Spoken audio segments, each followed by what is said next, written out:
Bismillahirrahmanirrahim. Alhamdulillah vassalatu vassalamu ala rasulillah amma ba'd. Assalomu alaykum va rahmatullohi ta'ala va barakatuh.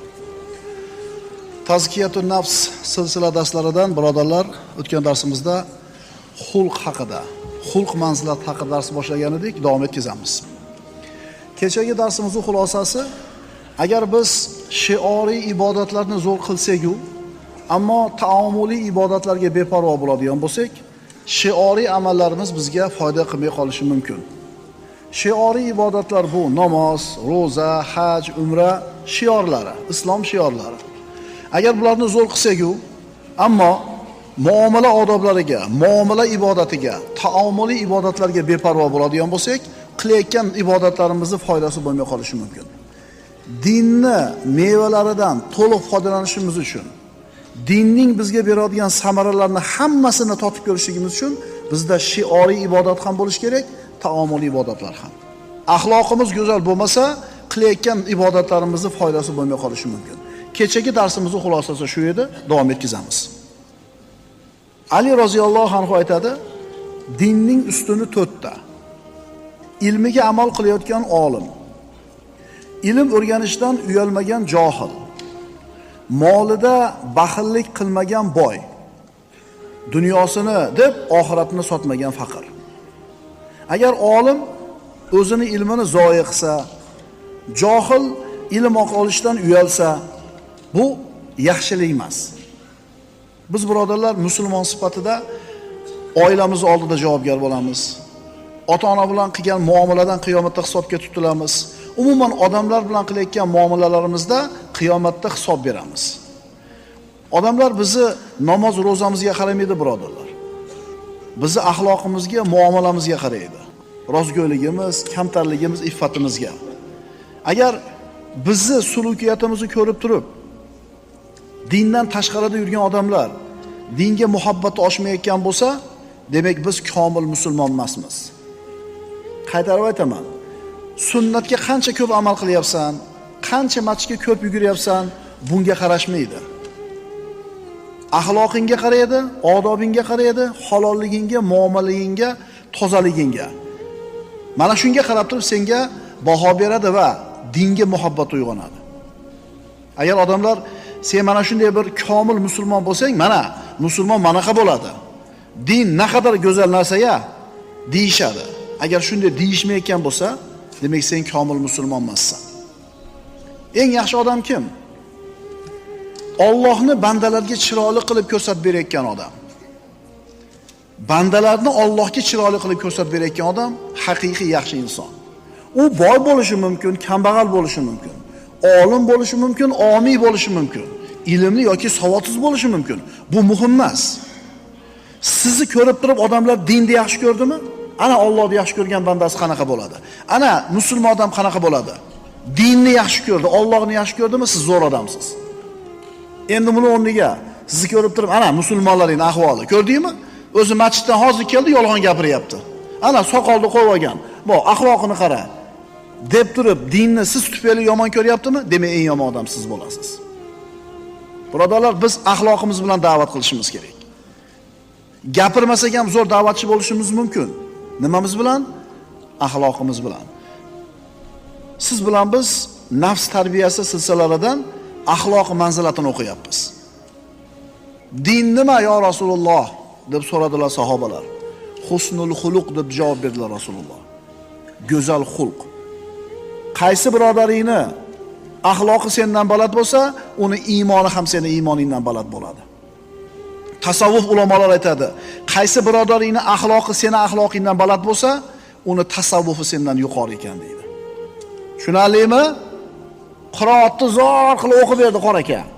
Bir patoga kirdi, shunaqa qiroat qildi, eritib yubordi. Chiqib turib qiljin-qiljin qilib tursa. Umuman bu qiroatni egasiga yarashmaydigan fe'l-atvorni qilib tursa, boyaga qiroatinichi, mana bu axloq nima qiladi? Yopib tashlaydi. Ukalar, axloq birinchi o'rinda. Demak, islomni odamlar bizni axloqimizga qarab tanisin, islomni shu tufayli yaxshi ko'rsin. Payg'ambarimiz sollallohu alayhi vasallamni Ravza-i Sharifiga borganlar. Qaranglar-da, Rasulullohning ravzasiga kelgan musulmonlar yig'laydi. Nima uchun yig'laydi? Ular payg'ambar alayhisolamni ko'rishganmi? U zot bilan gaplashishganmi? Qo'llaridan biror narsani olishganmi? Yo'q. Nimaga yig'lashyapti? Chunki yaxshi ko'rishadi. Nima uchun yaxshi ko'rishadi? Payg'ambar sollallohu alayhi vasallam o'zlarining shaxsiyatida ibratni ko'rsatib berganlar.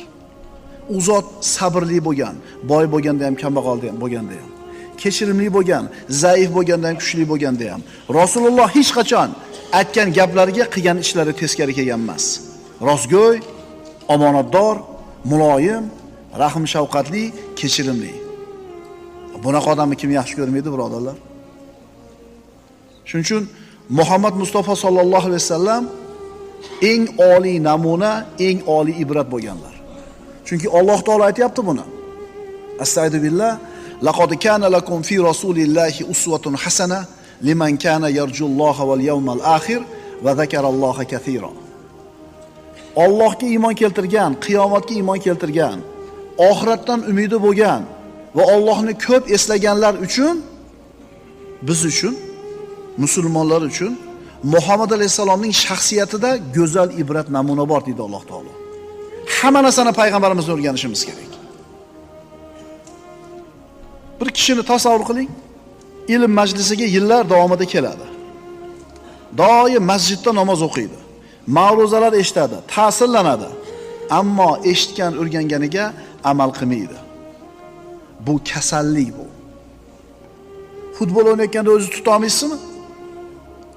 Baqir-chaqir, jirillash, g'azablanish, oyog'iga tepish, mashina minayotganingizda odamlarni haq-huquqlariga qaramasdan ustiga yurasizmi?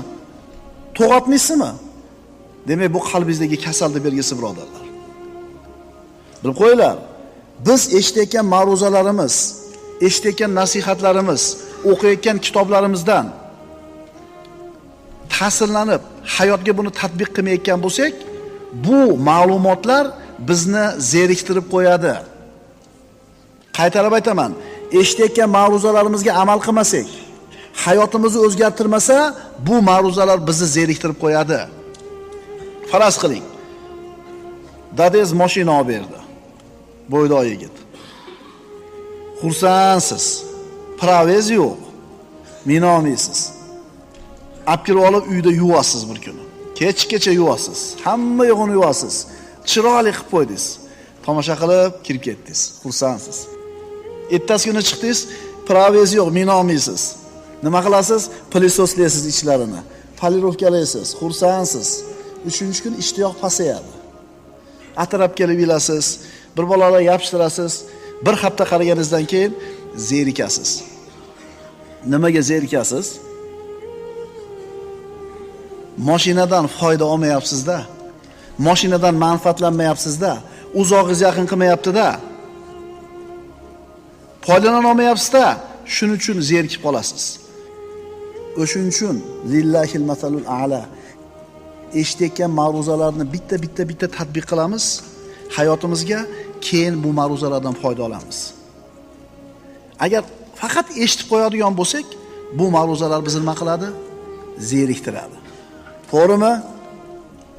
Ma'ruza eshitishda ham o'zining texnologiyasi bor. Bir kunda bitta ma'ruza eshitsanglar yetadi. Xo'p. Juda oshib borsa 2 ta. Endi Bishkekka ketguncha masala eshitadiganlar bor mashinada.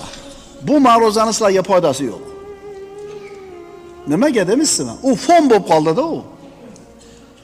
Siz bitta mavzuda eshiting, 20 minutlik o'chiring. O'shani hazm qilib keting. Yoningizdagi sheriklar bilan bahs qilib keting, savol-javob qilib keting. Keyin qoladi kallangizda. Yo'q, kelguncha 8 soat masalani eshitib keladi. Biz nimani xohlayapmiz, birodarlar? Biz Allohga yaqin bo'lishlikni ta'mini totib ko'rmoqchimiz. Allohga bo'lgan muhabbatni ta'mini totib ko'rmoqchimiz. Bizni mashaqqatdan yengillikka olib chiqadigan, g'am tashvishdan rohatga olib chiqadigan hisni totib ko'rishni xohlayapmiz. Agar biz o'zimizni musulmonman, dindorman deb turib, odamlarning eng baxtlisi bo'la olmayotgan bo'lsak, bizni dindorligimizning qiymati juda ham past ekan. Bizi hayotdagi eng muhim g'amimiz nima bo'lish kerak? Biz eshitgan va o'rgangan oyatga amal qilishimiz kerak. Agar biz eshitgan, o'rgangan, bilgan narsamizga amal qiladigan bo'lsak, shundagina dinning hamma mevalaridan bahra olamiz. Odamlarga million marta rostgo'y bo'lish kerak deng, saxovatli bo'lish kerak deng, odil bo'lish kerak deng, lekin biron marta ko'rsatib bera olmasangiz, odamlar zerikadi bundan. Ana shu mashhur muhaddis Madinadan Basrga qarab yo'l oldi. Nimaga? Bir odam bor ekan, payg'ambarimiz sollallohu alayhi vasallamdan hadis eshitgan ekan. Hali muhaddis bu hadis biladigan odamni topib bordi. Qarasa, uzoqdan ko'rib qoldi. Tuyasimidi, otimidi qochib ketgan, haligini quvalab tuta olmayapti. Endi chaqirib tutib olishi uchun etagiga xuddi bir narsani solgandek, arpamidi, bug'doymidi, haligi etagidagi yo'q narsa bilan otiga ishora qilib yoki tuyasiga ishora qilib chaqiryapti. Etagida hech narsa yo'q. Muhaddis bu odamdan hadisni olmadi. Nima uchun? Hayvoniga ham yolg'on muomala qiladigan odam payg'ambarimizdan hadis aytishga haqqi yo'q dedi. Shuning uchun birodarlar, biz eshitgan bilganimizga amal qilmagunimizcha dinni hamma samarasidan foydalana olmaymiz. Masjidlar odamlar bilan to'la, ma'ruzalar keragidan ziyoda, ammo shunaqa bo'lsa ham musulmonlarning orasida, shu masala eshitgan musulmonlar orasida savdosida yolg'on bor, va'dasini bajarmaslik bor, ahdida turishlik yo'q, demak amal yo'q. Mana endi axloqqa tegishli bo'lgan Qur'oni Karimda oyatlarni o'qiymiz. Qur'oni Karimdagi oyatlar odob axloqqa tegishli. Birinchi oyat. A'udhu billahi minash shaytonir rojim va innaka ala xuluqin azim. Albatta siz ey Muhammad alayhisalom buyuk xulq ustidadirsiz. Alloh taolo Muhammad alayhisalomning qadrini o'lchayotganda axloqini aytayapti. Odamlar ham o'zaro bir-birlarini qadr qiymatini o'lchaydigan o'lchovlari bor. Boylik, chiroy, nasl nasab, quvvat, mansab, xullas shunga o'xshagan narsalar. Va mana shu narsalar bilan biri ikkinchisidan afzal deb biladi yoki past deb biladi. Ammo Alloh subhanahu va taolo bashariyatning eng afzal vakili bo'lgan Muhammad alayhisalomni maqtaganida qaysi sifatini zikr qildi? Axloqini. Albatta siz buyuk xulq ustidadirsiz. Bu oyatni ulamolar turli tafsir qilishgan. Ba'zilari din bu xulq deyishgan. Go'zal xulq bu din deyishgan. Dindormisan? Axloqing go'zal bo'lmay iloji yo'q.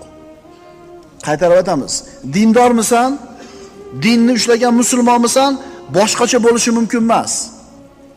Axloqi buzuq odam dindor bo'la olmaydi degani.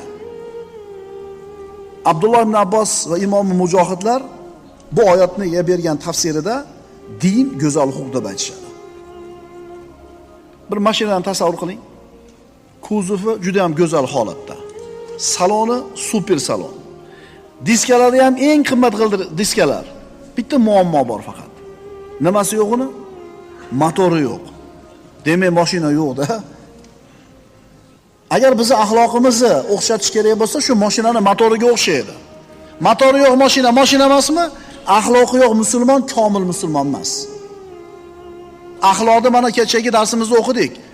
Ja'far ibn Abi Talib din nima deganda aqidani gapirib turib, orqasidan darrov axloqni gapirdi. Aqidaga ko'p e'tibor beryapmiz, xulqqa e'tibor bermayapmiz. Vaholanki ibodatingiz ham, aqidangiz ham axloqingiz bo'lmasa qiyomatda foyda qilmay qolishi mumkin ekan. Aytdik-a buni kechagi darsimizda. Yoki eng oxirgi rusumdagi takarni stanok. Mana buncha funksiyani bajara oladi. Bir soatda mana buncha bir detalni ishlab chiqara oladi. Lekin sveti yo'q. Demak, stanok yo'q. Axloqingiz yo'qmi? Demak, dindorligingiz ham nuqsonli sizni.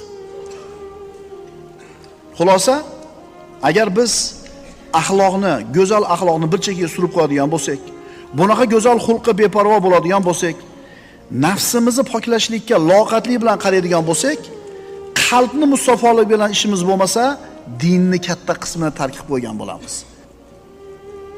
O'shuning uchun namozda ko'zimizga yosh kelmaydi bizni, birodarlar.